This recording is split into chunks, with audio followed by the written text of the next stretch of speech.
secretario, sírvase leer el orden del día. Buenas tardes, señores académicos. Un saludo especial al recipiendario, don Albeiro Valencia Llano, los invitados especiales. Proyecto de orden del día para la sesión ordinaria del día 18 de julio, en la cual toma posesión como académico correspondiente el historiador don Albeiro Valencia Llano.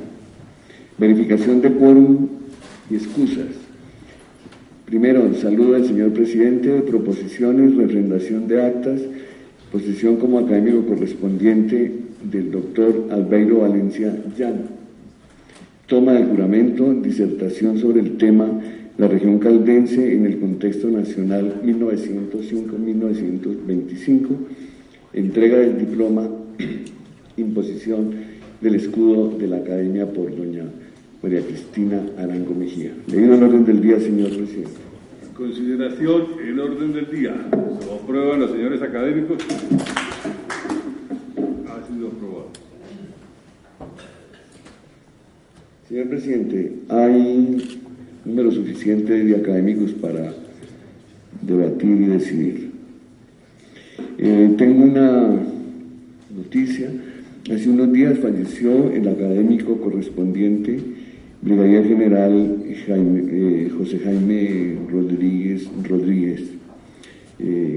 Como es tradición, empezaríamos con un minuto de silencio.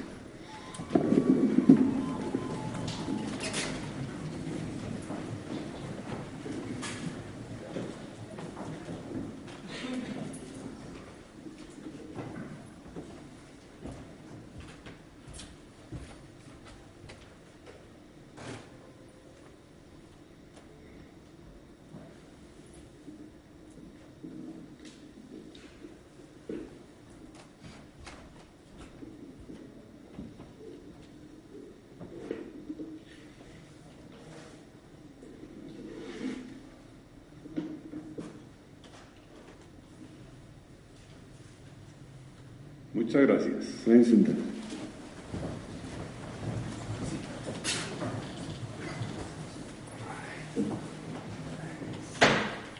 Saludo al señor presidente.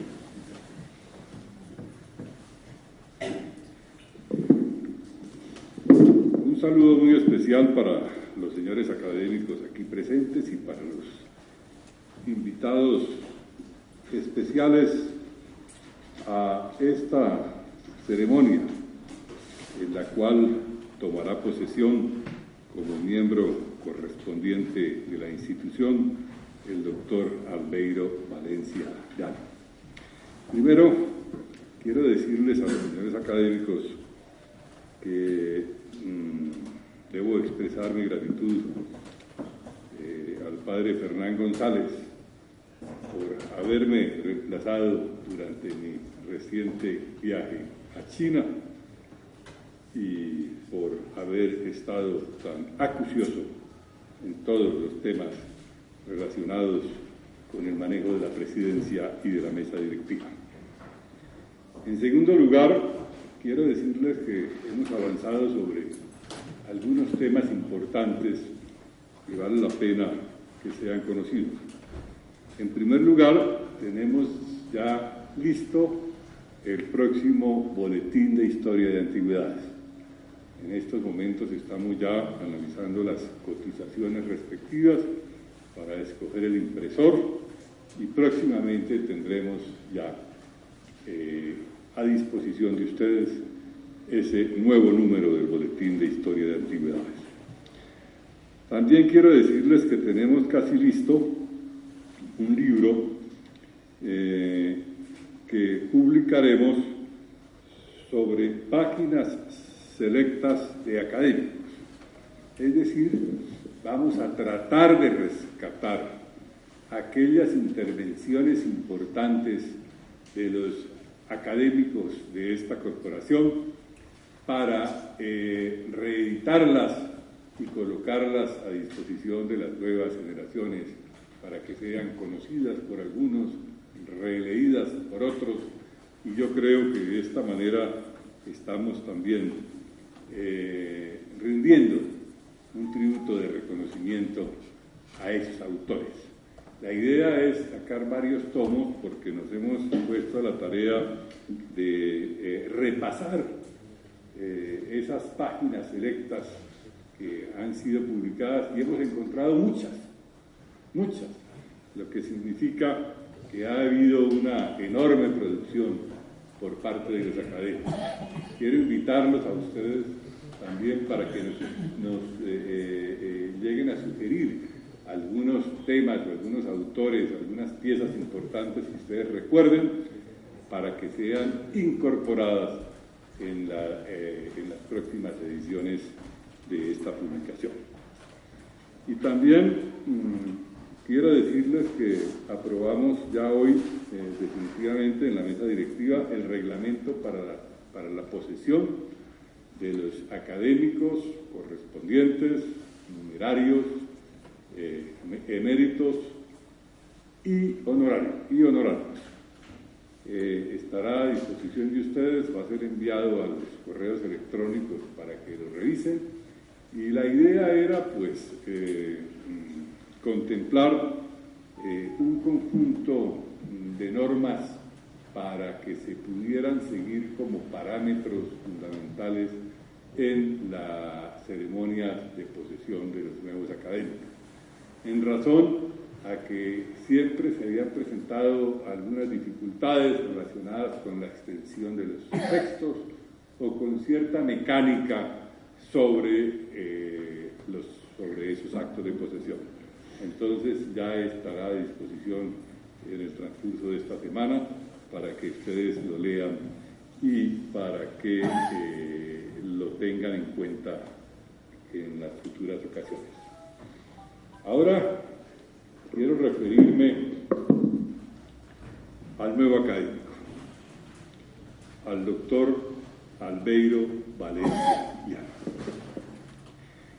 Resulta muy grato para esta academia dar la bienvenida como miembro correspondiente de nuestra institución al doctor Albeiro Valencia Llano, intelectual muy destacado que ha dedicado su vida al estudio de la historia, a la docencia y a la investigación. Graduado inicialmente en la ciudad de Santiago de Cali como licenciado en Ciencias Sociales, proyectó su plan educativo en la prestigiosa Universidad de Moscú, en donde obtuvo el título de doctor en Filosofía e Historia. El doctor Valencia ha estado vinculado a la Universidad de Caldas, en el área de Historia, en donde ha sido también miembro de la Comisión de Doctorados y Maestrías e integrante del Consejo Editorial de la revista y director del programa de licenciatura en Ciencias Sociales de la Facultad de Educación. Ha publicado interesantes ediciones monográficas y publicaciones seriadas sobre la historia de Caldas, y en desarrollo de esas actividades ha llegado a publicar libros relacionados con el periodo de colonización, con la fundación de ciudades y con los conflictos agrarios. También ha abordado temas de desarrollo regional, de vida cotidiana, de poblamiento y de los conflictos sociales en el siglo XIX. Ha publicado innumerables artículos en revistas especializadas y ha obtenido importantes distinciones en las áreas de investigación, docencia, periodismo, así como reconocimientos a su personalidad científica y a sus condiciones personales y de buen ciudadano. Pertenece el recipiendario al Centro de Historia de Manizales, a la Academia Caldense de Historia, a la Academia Colombiana de Historia Eclesiástica, al Consejo Departamental de Patrimonio Cultural y a la Asociación Colombiana de Historia Regional y Local. Nos ha traído como trabajo de ingreso a esta institución un juicioso estudio que ha titulado La región caldense en el contexto nacional, que sin duda está lleno de merecimientos por todo lo que ha significado la importancia de esa región y de sus gentes en el acontecer de la nación.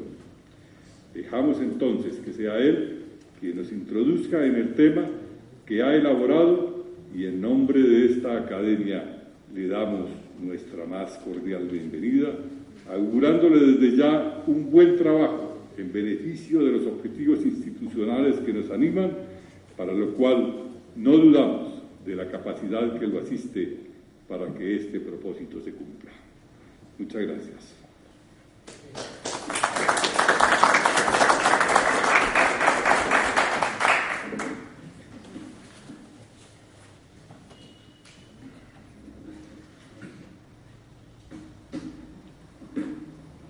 Tengo en la mesa dos proposiciones que dicen: proposición: la Academia Colombiana de Historia, en la sesión de la fecha, registra el fallecimiento el día 16 de julio en la ciudad de Bogotá del académico correspondiente, Brigadier General José Jaime Rodríguez Rodríguez, y expresa sus condolencias a su familia. Por secretaría se enviará esta proposición de duelo en nota de estilo en Bogotá el 18 de julio de 2017. En consideración la proposición leída, ¿la aprueban los señores académicos? Gracias, señores académicos. Una segunda proposición. Proposición: téngase como candidato académico correspondiente de esta corporación al ciudadano de nacionalidad colombiano Egberto Bermúdez Cujar. El señor Bermúdez Cujar es ingeniero mecánico de la Universidad de los Andes y magíster en musicología del King College de la Universidad de Londres. Actualmente es profesor titular del Instituto de Investigaciones Estéticas de la Universidad Nacional, instituto del cual fue su director por varios años.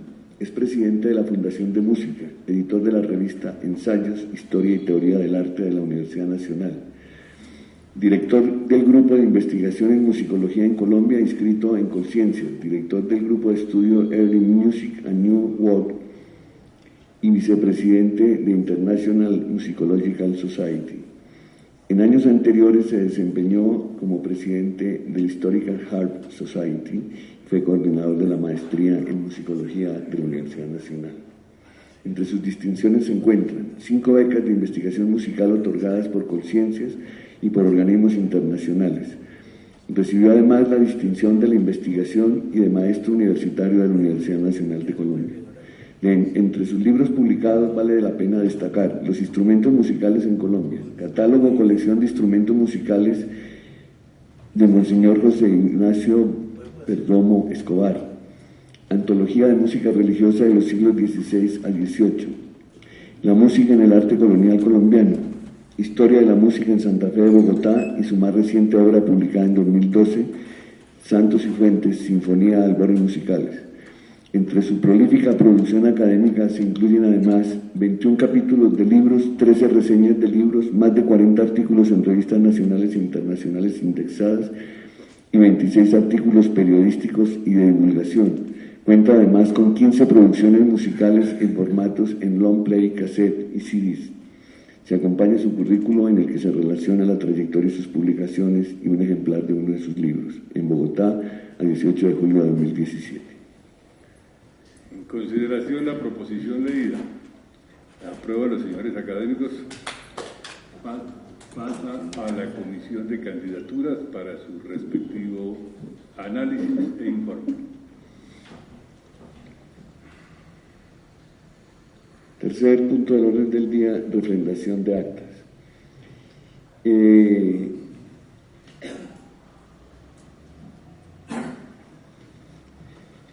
Durante los últimos meses, la Academia ha tenido 2 ejes principales en la programación de sesiones: la posesión de miembros honorarios de número y correspondientes.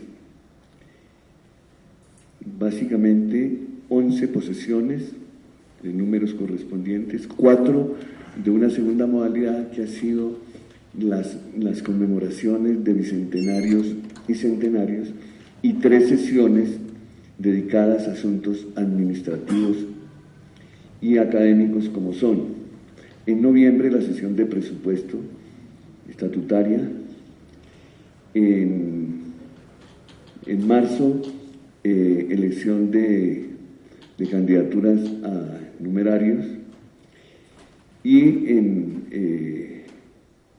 en mayo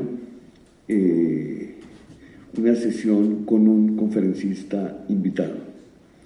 Ya se han hecho las consultas de los textos de aquellos académicos que intervinieron en sesiones, o sea que los textos están ya ajustados. Las sesiones son de julio 4, la más reciente, de posesión del académico correspondiente Johnny Pavón, de junio 20 del académico Alberto Gómez Gutiérrez como correspondiente, de junio 6 del académico correspondiente Ignacio Gómez, mayo 23 la inauguración de la exposición de los 20 años de la muerte del expresidente Virgilio Barco y la entrega a la familia del diploma de académico honorario póstumo. En mayo 2, una disertación de un historiador invitado, candidato al doctorado de la Universidad Nacional del Centro de la Provincia de Buenos Aires, don Alejandro Bernal. Allí hubo un gran debate, esto ya fue consultado con los académicos que intervinieron. En abril 18, la conmemoración del natalicio del académico de número José Ignacio Perdomo, una lectura en abril 4 del general José Roberto Ibáñez Sánchez, ya lo había mencionado. En abril 21, las candidaturas a numerarios. En marzo 7, la conmemoración del bicentenario del natalicio del ilustre granadino José Eusebio Caro, está una sesión con programa cerrado. Otra conmemoración en febrero 21, la disertación del académico de número Alberto Gutiérrez en la pragmática sanción de Carlos III, en 1767. En abril 30, la posesión como académico honorario del académico doctor Antonio Cacua. En noviembre 29, la posesión como académico de número del académico Roberto Lleras. En noviembre 15, la sesión estatutaria del presupuesto. Noviembre 10, posesión del académico honorario don Jaime Posada. Noviembre 1, disertación del académico Joaquín Viloria de la O sobre los empresarios del Magdalena en el siglo 1870-1950. Octubre 18, académico posesionado Hugo Sotomayor Trivín. Octubre 4, posesión del académico correspondiente Álvaro Acevedo Tarazona. Septiembre 20, académico correspondiente Bernardo Vela Orbegoso. Septiembre 3, académico correspondiente Capitán Mauricio Cardona. Agosto 16, posesión como académico numerario del padre Alberto Gutiérrez Jaramillo. Y agosto 2, posesión de la mesa directiva. Señor presidente, le solicitaría que se sometiera a refrendación las actas que acabo de enunciar, que ya están revisadas para pasar a los libros de actas. En secretaría están impresas las actas con los ajustes para los académicos que quieran revisar. Continuamos con el orden del día. Bueno, una vez leída la relación de las actas, entonces es sometida a la refrendación por parte de los académicos. Entonces quedan a consideración esas actas en la Secretaría para quien las quiera revisar. Tiene la palabra la académica Adelaida Zurriz. Una pregunta, gracias, presidente. ¿Qué significa sometida a la refrendación? Es la aprobación de las actas ya ajustadas. Es decir, yo hago un envío a los académicos que participan en las sesiones, se revisan las actas por presidencia, por secretaría, se ajustan a los formatos de cada acta de acuerdo a lo que nos exige la Alcaldía de Bogotá, los académicos asistentes, si hay quórum, los académicos que se excusan. Pero la pregunta es, ¿eso es perfectamente legal? ¿No tiene el Pleno de la Academia que aprobar las actas o es que hemos nombrado comisiones? Son las comisiones. Es decir, si el Pleno nombró comisiones... No, es que eso estaba establecido, académica Surdiz, son lo que se ha llamado las comisiones móviles. De cada acta, las personas que intervienen revisan y ajustan. Es eso. Lo que pasa es que en las actas por lo general se coloca un resumen de la intervención. Entonces, lo que se ha destilado es que la persona que quiera revisar su intervención pueda hacerlo para que considere si efectivamente se ajusta a lo que quiso decir o que quiere que sea más amplia la consignación de su intervención. Es eso. ¿Y eso es legalmente aceptable? Sí. Entonces, aprueba el procedimiento los señores académicos. Gracias, señores académicos. Pasamos ahora, fuera de lo administrativo, al acto central, que es la recepción como académico correspondiente de don Albeiro Valencia Llano. En primer término, señor presidente, la toma del juramento.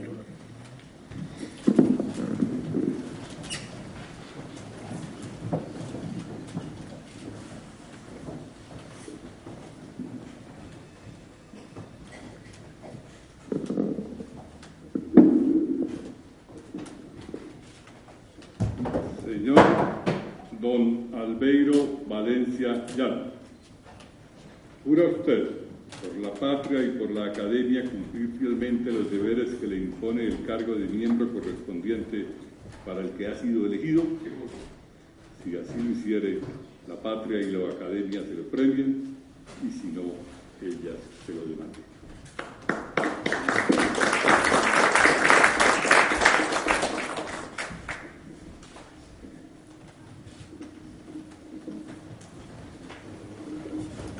Pueden sentar.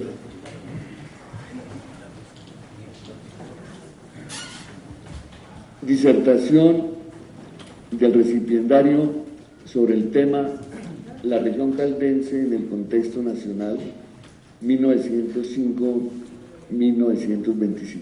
Señor presidente de la Academia Colombiana de Historia, doctor Eduardo Durán Gómez. Señores miembros de la mesa directiva, señores académicos de número y correspondientes, querida familia y amigos, señoras y señores, doy un saludo especial a mi hija María del Rosario, quien por razones de estudio se encuentra fuera del país. Agradezco la presencia de todos ustedes.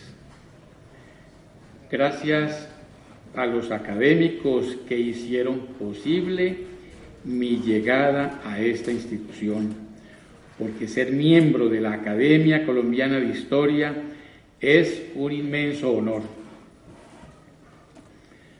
¿Por qué hacer un estudio sobre la región caldense, sobre el antiguo departamento de Caldas, en el contexto nacional en el periodo 1905-1925? Porque la zona y el periodo para mí son claves. Yo voy a hacer un recorrido rapidísimo de la región en la época prehispánica. Viajo por lo que sería la colonia, me inserto en el siglo XIX y termino en el periodo clave que se va a tratar, que es 1905-1925. Ese periodo, esos 20 años, son fundamentales por el café, por la economía del café, porque es la economía del café la que permite crear mercado interno y amarrar la región. Luego tengo en cuenta el aspecto cultural, la educación y lo que tendría que ver con el papel de los historiadores y de los intelectuales. Veamos en la siguiente imagen ya el antiguo Caldas. Digamos, esta es la zona de estudio. Lo que voy a contar es cómo se llegó a esto y por qué tengo allí una tesis que es una colcha de retazos que luego va a la desintegración, a la división entre el periodo 1965 y 1966, se separan otra vez lo que antes estuvo de pronto mal formado, mal pegado. Veamos en la otra imagen la región del Cauca Medio. ¿Por qué el Cauca Medio? Porque empiezo por las comunidades prehispánicas. Veamos el mapa siguiente, y en el mapa siguiente aparece dos zonas.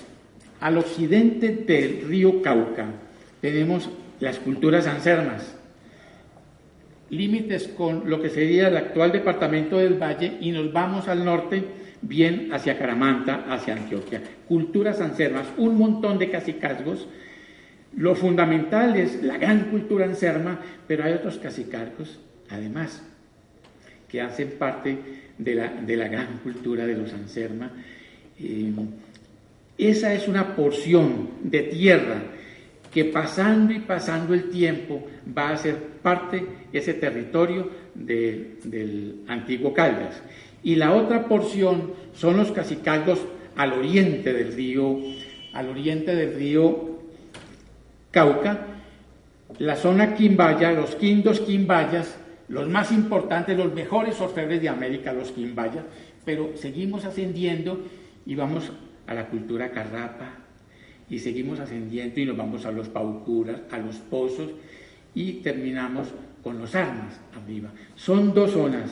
Sobre esa base, si situamos el antiguo Caldas, la mariposa verde, si la situamos aquí, la mariposa verde, el triángulo acá, aquí, casi que nos cuadra la mariposa verde.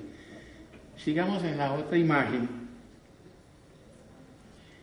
Aquí le hago énfasis al Camino Real de Occidente. Es un mapa bien simple, Camino Real de Occidente o Camino de Popayán.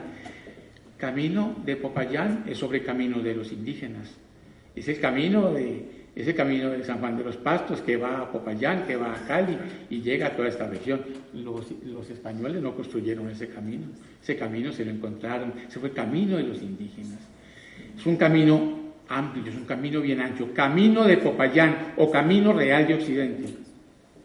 Le hago énfasis a ese camino porque a partir de ese camino, que está en la banda occidental del río Cauca y entre la cordillera occidental y el río Cauca, se van formando. Hay mucho pueblo de indio, pero están las fundaciones. Está la fundación de Anserma en 1539 y nos vamos a la población de Arma por Muñoz, por orden de Sebastián de Belalcázar, en el año 1542. Y otras fundaciones que van apareciendo, no se fundan oficialmente, como Marmato, Supía, y luego la fundación de Río Sucio. Vámonos con la otra imagen. Otra vez, el Camino Real de Occidente, es el Camino Real de Occidente. Estamos hablando de finales de la colonia y tenemos el oriente, lo que va a ser la colonización antioqueña, todo este territorio quieto. Por ahora no hay colonización antioqueña. Vámonos para la otra imagen. La región en el siglo XIX. En el siglo XIX se da el gran fenómeno de la colonización antioqueña, se da la crisis de la minería en Antioquia e irrumpen los colonos, pasan por la vieja población de Arma y se van hacia el sur, tumbando selva, y después de que tumban las selvas y aparecen los caminos, van surgiendo las colonias, las aldeas y los pueblos. Veamos la siguiente imagen. Es el símbolo del cuadro Horizontes de Francisco Cano, que está en el Museo de Antioquia, que es muy bello en el sentido de lo que simboliza. Es la familia la que coloniza. El hombre solo no va a colonizar, pero con la señora y con los hijos sí colonizan. Es la familia, es el papel de la familia. Sin familia no se coloniza. Veamos la siguiente imagen, la epopeya del hacha, una composición fotográfica, la colonización en el Valle del Cauca, la colonización en Sevilla, están mirando colonizar Sevilla y está el pueblo de Sevilla, del archivo fotográfico del Valle del Cauca. Miren ustedes la familia, miren ustedes el símbolo y miren las herramientas de trabajo, familia y herramientas. Ahí tienen el niño. La independencia fue fundamental, porque mientras la gente estaba primero en la patria boba, primero en la guerra civil y luego en las guerras de independencia, los pobres de Antioquia y los pobres del Cauca y los pobres del Tolima y los cundiboyacenses, que es la colonización silenciosa, se van metiendo por la arrugada geografía, se van metiendo y tumban selva. En la medida en que tumban selva, abren caminos y organizan pueblos, organizan colonias. ¿Por qué el sabio Caldas? Bien, me ha interesado mucho el sabio Caldas, porque el sabio Caldas participó al lado de Nariño. El sabio Caldas llegó hasta Santa Fe de Bogotá, fue derrotado. Cuando Juan Sámano está en julio de 1815, está en Popayán. Juan Sámano se tomó a Popayán. Francisco José de Caldas se quedó sin a dónde ir. Él quiso ir a Popayán. Llegó hasta Cartago y en Cartago dijo, ¿para dónde me voy? Me voy mejor para Antioquia. Se fue para Antioquia, donde está Juan del Corral. Don Juan del Corral lo tenemos en Antioquia como dictador para poder oponer resistencia a la reconquista española. Entonces a del Corral se le apareció la Virgen, porque llegó el sabio Caldas, y el sabio Caldas era un ingeniero, mapeaba, conocía la geografía, era comerciante, conocía astronomía, sabía hacer puentes, sabía trazar caminos, no era ninguna persona el sabio Caldas. Es espectacular la figura del sabio Caldas cuando uno la pone en el contexto. Llega a Antioquia, ¿qué hace en Antioquia? Organiza la fábrica de pólvora, la fábrica de fusiles, la acuñación de monedas, pero del Corral le dice, tenemos un problema, vaya, organice la frontera entre el Cauca y Antioquia, por el paso de Bufú, Caná, Moná, esos pasos, porque por allí puede llegar Juan Sámano, por allí puede llegar la Reconquista. Entonces aparece en la siguiente imagen, aparece este mapa. A mí este mapa es bien interesante, porque aquí tenemos el río Cauca, esta parte es del Camino Real de Occidente, aquí hay un montón de pasos, paso de Bufú, todo esto lleno de pasos. Lo que va a hacer el sabio Caldas es fortificar, y miramos en la siguiente imagen lo que va a fortificar, lo que hace. Él organiza, este es un plano del paso de la Cana o Caná, lo fortifica y se va al otro paso, que es el más importante, el paso de Bufú. En la siguiente imagen vamos a ver el paso de Bufú. Los que son ingenieros se dan cuenta el significado de este plano. Este es el paso del río Cauca, en la anterior. Veamos la anterior, donde está lo de Bufú. Mire, es la que sigue. Ah, no, esa. Tenemos el río Cauca. Para los que conocen la zona, sería frente a Pácora, frente a la población de Pácora, baja uno al río Cauca, o está uno en Salamina, baja uno al río Cauca. Él hizo varias fortificaciones, y frente a Filadelfia, baja uno al río Cauca, el paso de Isla, toda esa zona, y esas fortificaciones las hizo el sabio Caldas. Él terminó en el año 1814 las fortificaciones, murió Juan del Corral, y en Antioquia pensaron que ya no iba a haber la reconquista por el sur, por esa parte no, por el camino de Popayán no, frente a Marmato, frente a Supía, frente a Río Sucio, no, sino por otro lado. Desafortunadamente demolieron casi todas las fortificaciones, quedaron algunas ruinas hasta bien entrado el siglo pasado, digamos hasta 1920 y 1930, y durante muchos años eso se convirtió en unos sitios donde quedaba viva la imagen del sabio Caldas. Allí quedaba viva, y cuando en este país se manejaba la historia, digamos hasta hace 25 años, donde podía enseñarse historia en los colegios, la figura del sabio Caldas en esas poblaciones de Aguadas, Pácora, Salamina, Filadelfia, estaba viva la figura del sabio Caldas, se enseñaba al sabio Caldas como militar, al sabio Caldas como ingeniero militar. Vamos a la siguiente imagen. Es en la República cuando aparece la minería, lo que va a impulsar mucho la colonización o las colonizaciones en un territorio donde luego va a aparecer el departamento de Caldas, la Mariposa Verde o el antiguo Caldas. Vamos a mirar la otra imagen. La otra imagen, ya. Lo de Marmato, es Marmato quien va a mover la minería de Marmato. Este cerro del Burro, lo trabajaron los indígenas en el periodo prehispánico, cuando llegó Belalcázar y llegó Robledo. Cuando ellos llegaron, los indígenas lo trabajaban la mina de beta y trabajaban el aluvión es más fácil, es más complicado la minería de beta, pero ellos lo trabajaron desde Marmato hasta las poblaciones siguientes. Miramos la imagen de Marmato en la colonia. Mire, esto es Marmato hoy, pero así era Marmato finalizando la colonia, y así era Marmato en el periodo republicano, así era Marmato en 1825 y 1830, como nidos de golondrinas, pegados los mineros explotando las minas. Vamos a la siguiente imagen.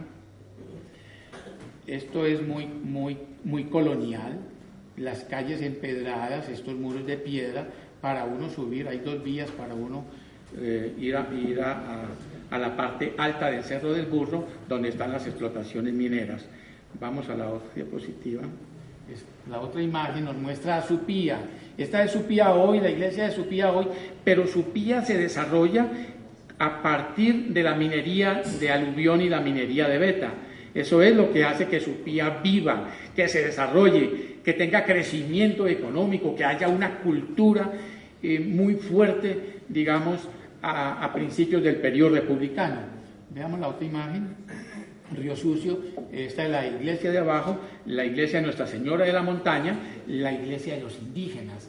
La de arriba es la de San Sebastián, la española, pero esta es la de los indígenas, también a partir de la minería del oro. Marmato fue fundado oficialmente en 1819, pero desde antes de la historia oficial ya estaba funcionando Río Sucio. La otra imagen. Las colonizaciones. Yo le hago mucho énfasis a todas las colonizaciones, porque normalmente se habla de la colonización antioqueña, pero en la medida en que entran los colonos que se van hacia el sur y entran a la selva, los colonos que vienen, que de Antioquia van hacia el sur, ellos lo que están abriendo es una brecha por donde están entrando otros, y se da la colonización tolimense. Y a mí me gusta mucho es la silenciosa, la que no hace bulla, la cundiboyacense, que entran por el camino de Herbeo y que se van al páramo del Ruiz, a la zona fría, paramuna, despreciada por los antioqueños. Vamos a la otra imagen.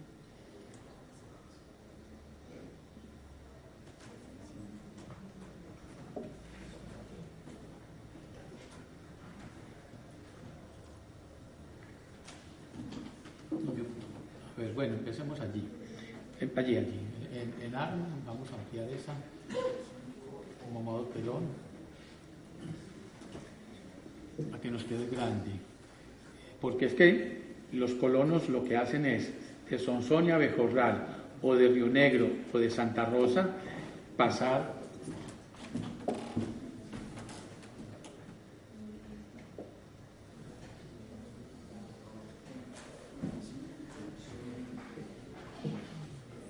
allí en el motelón.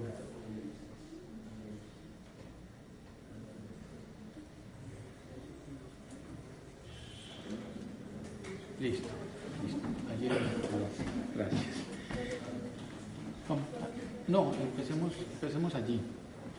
Entonces, la colonización antioqueña irrumpe por la vieja población de Arma, fundada por Miguel Muñoz en 1542 por orden de Sebastián de Belalcázar.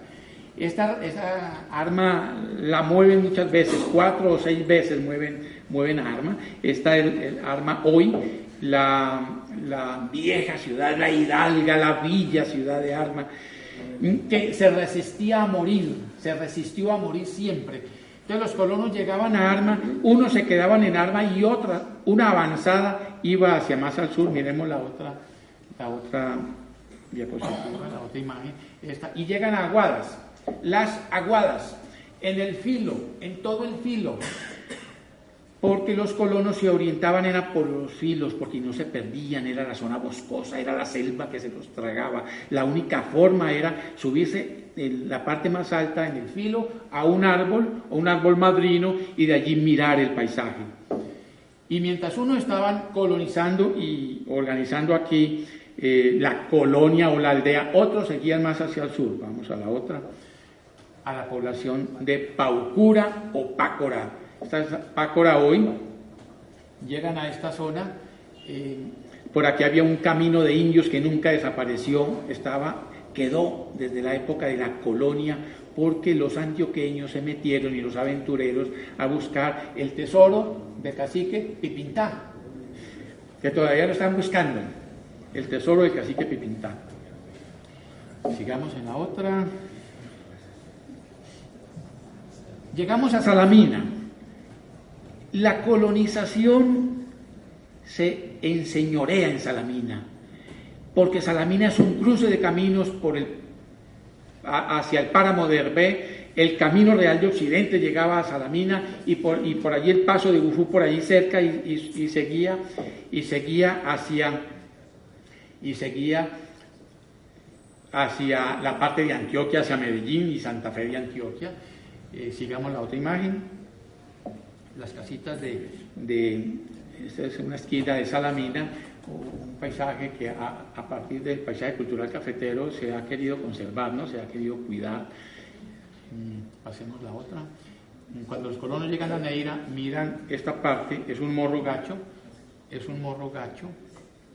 Entonces cruzan aquí el río Huacaica y llegan al morro que se agacha, morro gacho. Por eso Manizales lo llamaron morro gacho. Aquí tenemos a Manizales encima, aquí tenemos la catedral. Sigamos. Cuando los colonos llegan a Manizales, unos se van hacia el Tolima. Esta es la expedición coreográfica, imágenes de la expedición coreográfica. Ahí tenemos a Agustín Codazzi. Pero miren lo interesante, hasta dónde llega la nieve. ¿Hasta dónde llegaba la nieve? Si ustedes miran hoy, la nieve está retirada, centenares de metros para allá. Miren lo que se encontraron en 1852, cuando está la expedición coreográfica. Miremos la otra imagen.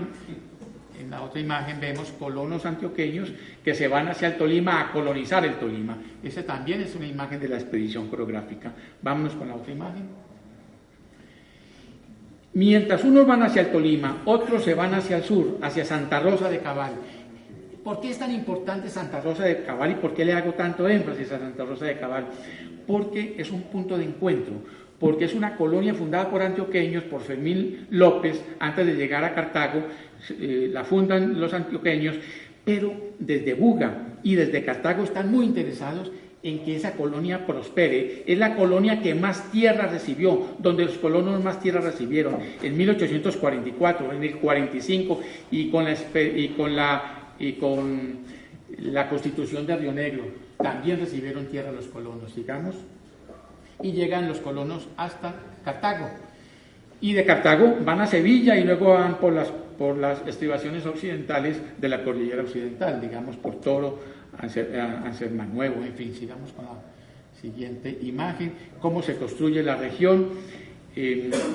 Se va construyendo la región desde el punto de vista económico, la patonean, digamos, los colonizadores, los colonos la caminan y hacen fondas, hacen posadas, hacen colonias, hacen puentes sobre los ríos. Sigamos.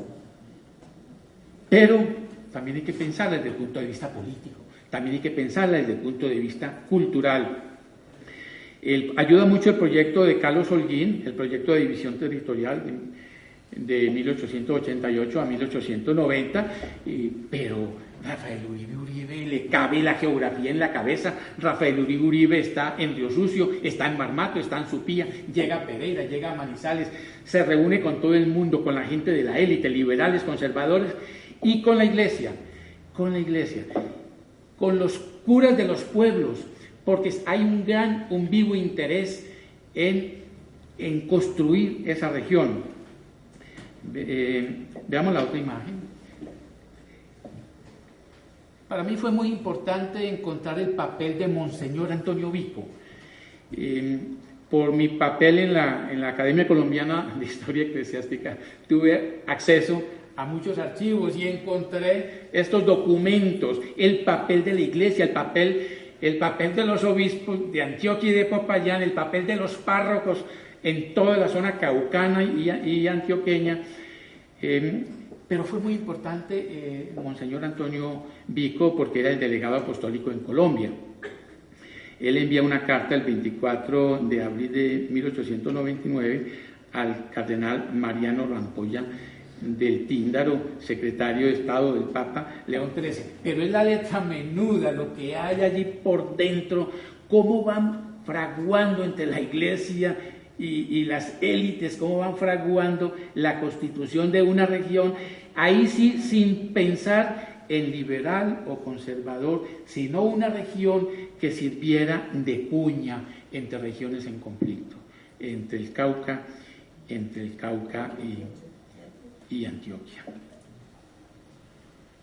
Entonces esto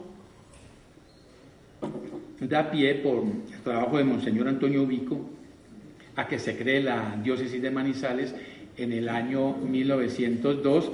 Esa es la iglesita de la Manizales del momento, esa es la Manizales del momento, esa es la primera catedral, la que se quemó en el incendio de 1926. Cuando aparece creada la diócesis, hay muchas razones ya para armar la región.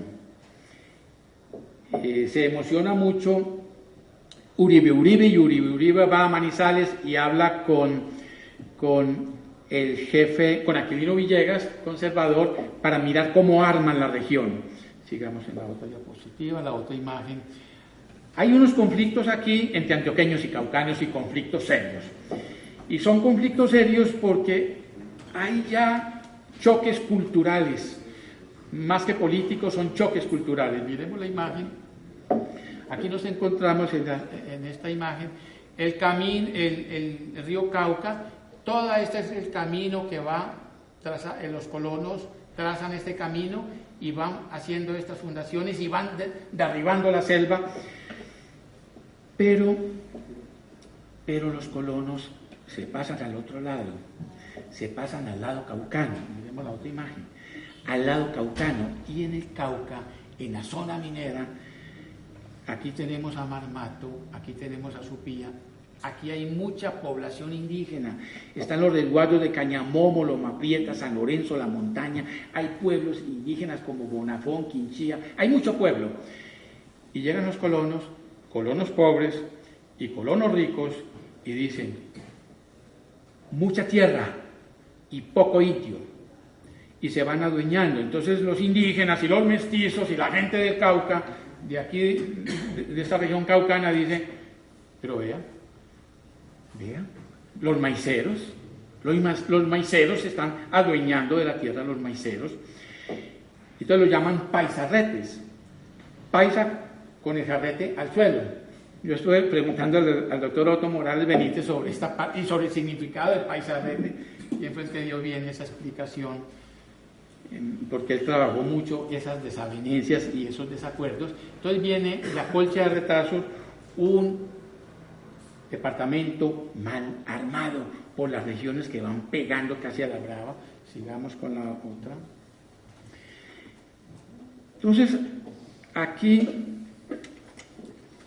nos encontramos con la ley número 17 del 11 de abril de 1905, que crea el departamento de Caldas con la provincia del sur. Recuerden que estamos hablando de la mariposa verde del antiguo Caldas. La provincia del sur, todo esto muy antioqueño. toda esa provincia de Marmato, con Río Sucio como capital, muy caucano y mirando hacia Popayán. Su mirada es Popayán, la ciudad es Popayán. Popayán para ellos más importante, por supuesto, que Medellín, y mucho más importante que Bogotá. Es Popayán, la culta, la hidalga, Popayán. La mirada es Popayán. Y el sur, también caucano, con Santa Rosa de Cabal, que es muy importante, porque siempre fue una avanzada colonizadora, y Pereira como la capital, pero esa provincia de Robledo con Pereira como capital era muy antioqueña, por supuesto era muy antioqueña. Sigamos en la otra imagen. Pero la élite, sobre todo la élite de Manizales, no estaba contenta porque en 1907 quería un pedazo del Chocó, buscando la salida al Océano Pacífico, y quería la provincia de Manzanares, porque la provincia de Manzanares le da salida al río Magdalena y por supuesto al Océano Atlántico. Entonces aparece el 29 de junio de 1907 el decreto 763, por medio del cual se creó la provincia de Manzanares. Se le agrega, pero luego vino el problema. Lo más grave llegó con la ley primera del 5 de agosto de 1908, veamos la otra imagen, porque el presidente Reyes dividió el país pensando que así lo gobernaría más fácil.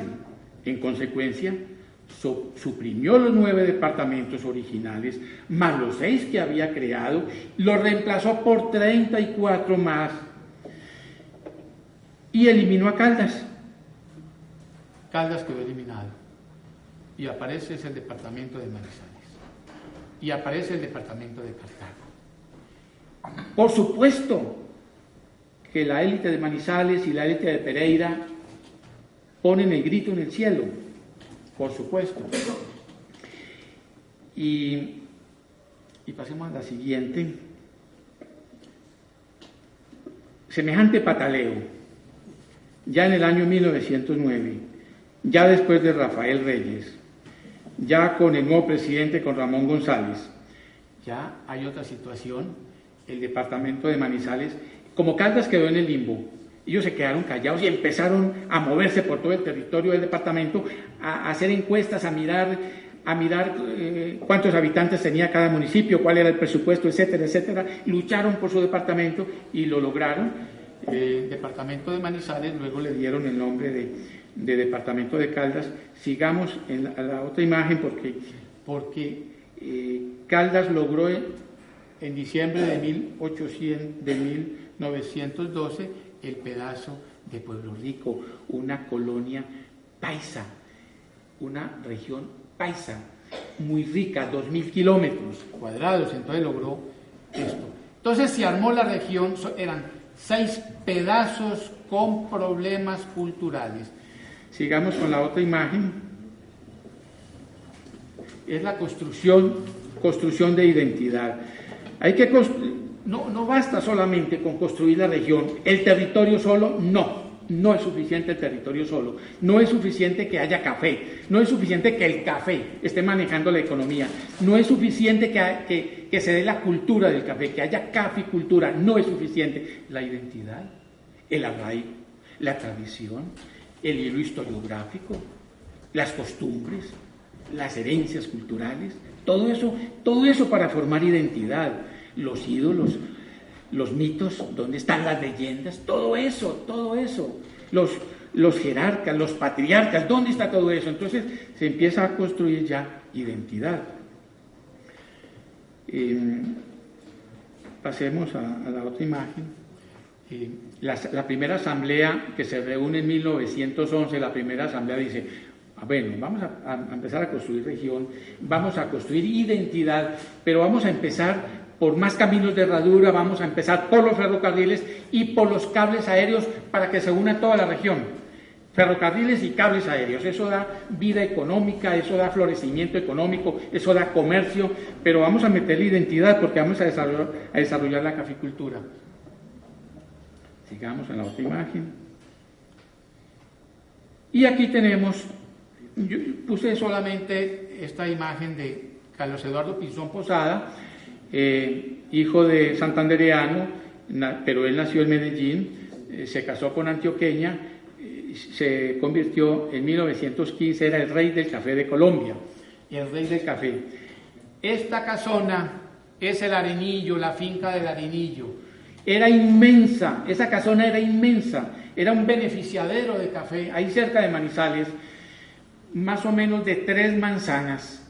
Era inmenso, solamente quedó esto, hoy solamente podemos saborear esto, a ver si con dentro de los programas de paisaje cultural cafetero, doctor Carlos Arboleda, es posible salvar este tipo de inmuebles que está tan arraigado en la historia, en la tradición y en la cultura cafetera.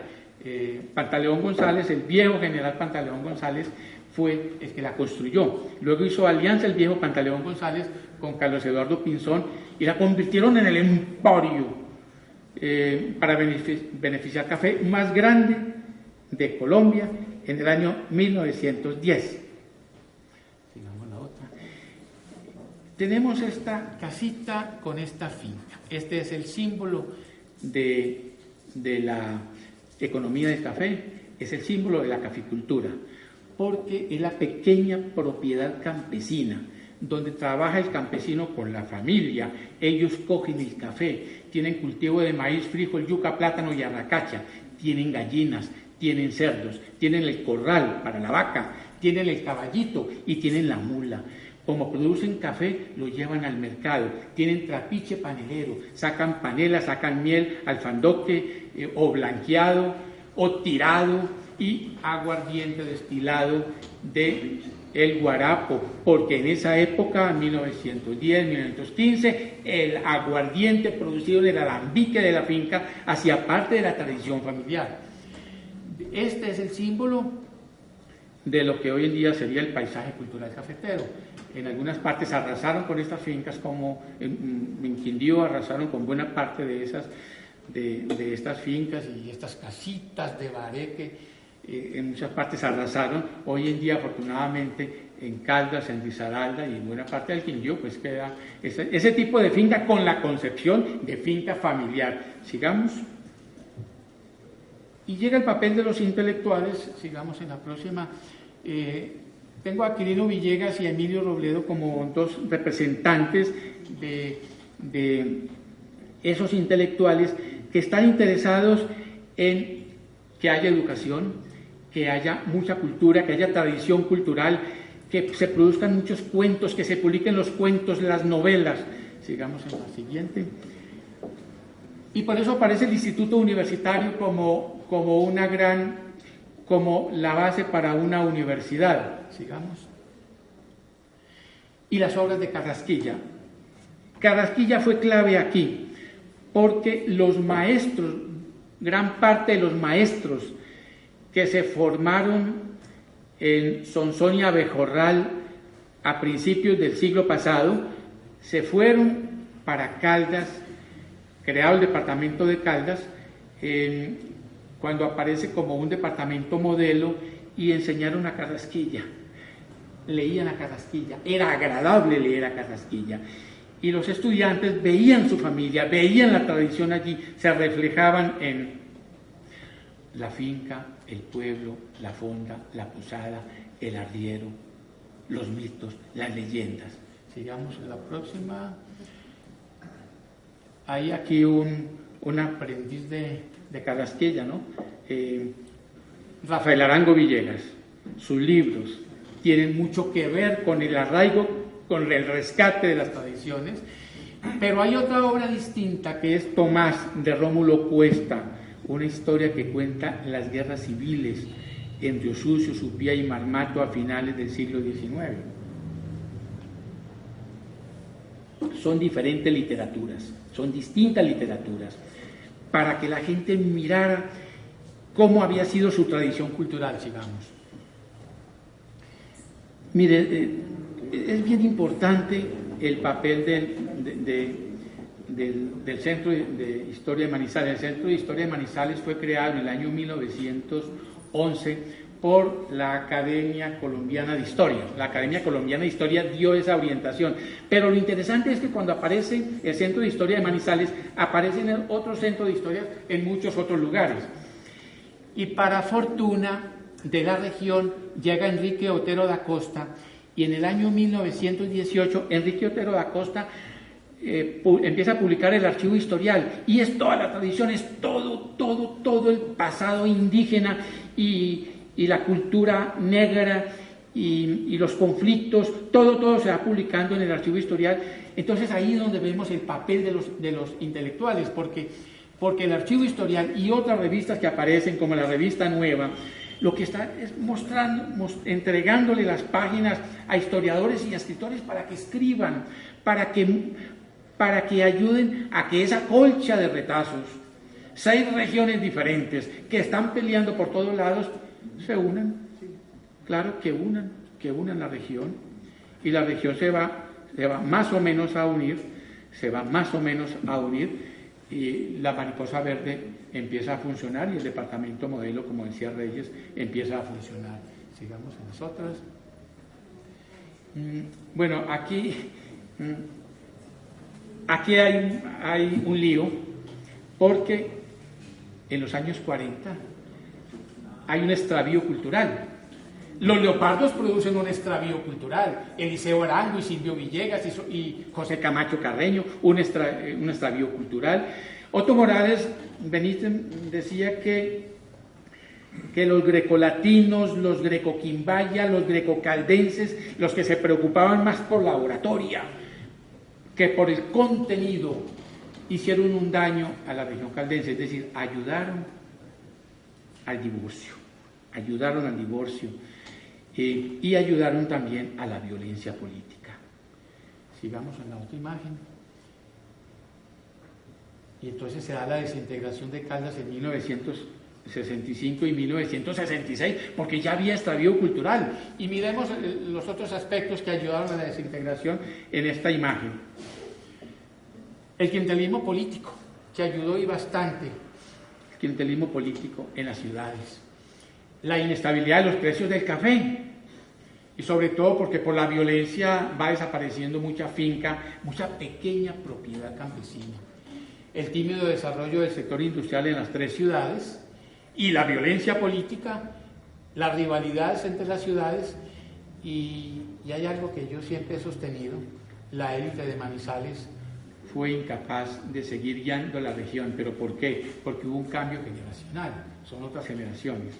Una cosa es la generación, o las 2 generaciones que hubo desde 1900 y de allí en adelante, pero la generación de la violencia y la generación de los años 60 en Manizales, la élite de esos manizaleños, esos fueron incapaces en conservar la región, y por eso la región caldense se separa. Queda el departamento de Caldas, conserva el nombre, y quedan las otras 2 regiones. Es posible que el paisaje cultural cafetero ayude a integrar las regiones otra vez. Muchas gracias.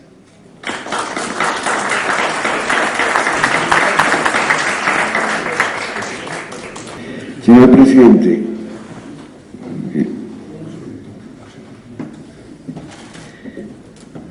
entrega el diploma.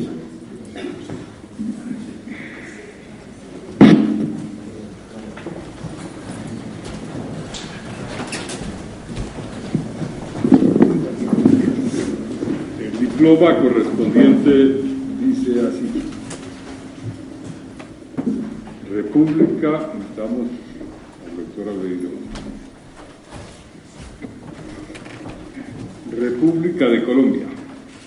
La Academia Colombiana de Historia, en atención a los merecimientos del señor don Albeiro Valencia Llano, lo ha elegido miembro académico correspondiente de la corporación. Bogotá, 18 de julio de 2017, el presidente Eduardo Durán Gómez, el vicepresidente Fernán González González, el secretario Luis Horacio López Rodríguez.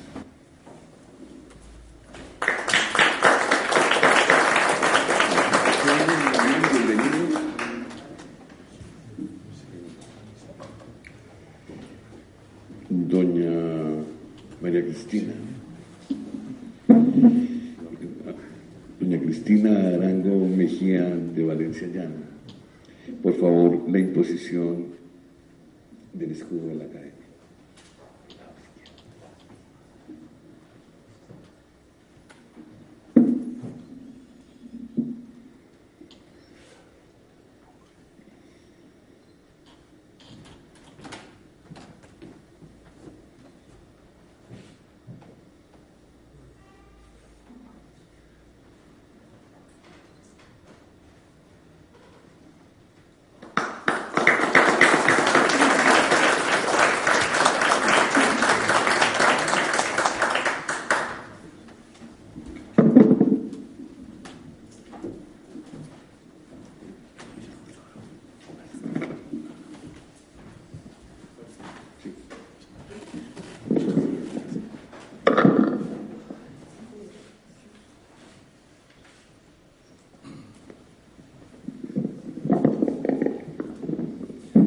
Agotado el orden del día, señor presidente, me permito invitar a los señores académicos y a los invitados especiales que asisten a esta sesión a la ceremonia que tenemos tradicionalmente el día 19 de julio.